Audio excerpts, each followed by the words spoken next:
Menstrual leave latest news. The Supreme Court recently observed that making paid menstrual leave mandatory by law may unintentionally harm women's career prospects and reduce their employment opportunities. Menstrual leave in India. Menstrual leave refers to leave granted to women during their menstrual cycle when they may experience severe physical discomfort, such as cramps or other medical conditions. The issue has increasingly become part of discussions on gender equality, workplace welfare, and labor rights. India does not currently have a nationwide law mandating menstrual leave. However, certain initiatives exist at the institutional or regional level. For example, some educational institutions have introduced menstrual leave policies for students. Certain state governments have provided limited leave provisions in schools or universities. Several private companies have voluntarily implemented menstrual leave policies. These initiatives reflect growing awareness of menstrual health issues in workplaces and educational institutions. Global practices on menstrual leave. Several countries have adopted policies related to menstrual leave, though their design and implementation vary. For instance, Spain introduced a law in 2023 allowing women to take 3 to 5 days of menstrual leave, with the cost borne by the government. Japan introduced menstrual leave legislation as early as 1947. South Korea, Indonesia, China, and Zambia also have provisions that allow menstrual leave under certain conditions. These international examples illustrate different approaches to addressing menstrual health in workplaces. Supreme Court's observations on mandatory menstrual leave. The debate gained attention after a petition sought directions from the Supreme Court to introduce a uniform law granting paid menstrual leave to women workers and female students across the country. The Supreme Court bench, headed by Chief Justice of India Surya Kant, observed that a mandatory legal provision for menstrual leave could negatively impact women's careers. The court highlighted several potential risks.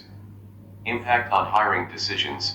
Employers might become reluctant to hire women if they are required to provide additional mandatory leave every month. Reduced workplace responsibilities. There is concern that employers may hesitate to assign major responsibilities to women if they perceive them as frequently unavailable during certain periods. Career growth concerns. The court observed that mandatory leave policies might inadvertently create a perception that women are less capable of handling demanding roles. These observations were based on the broader realities of the labor market and workplace dynamics. Ultimately, the court disposed of the petition and asked the central government to consider the representation and explore the possibility of framing an appropriate policy in consultation with stakeholders. Distinction between voluntary policies and legal mandates.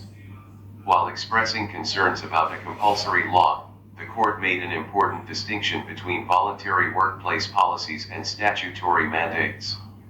The judges encouraged voluntary initiatives by employers or institutions that support women employees. Such policies allow organizations to adapt to their workforce needs without creating rigid legal obligations.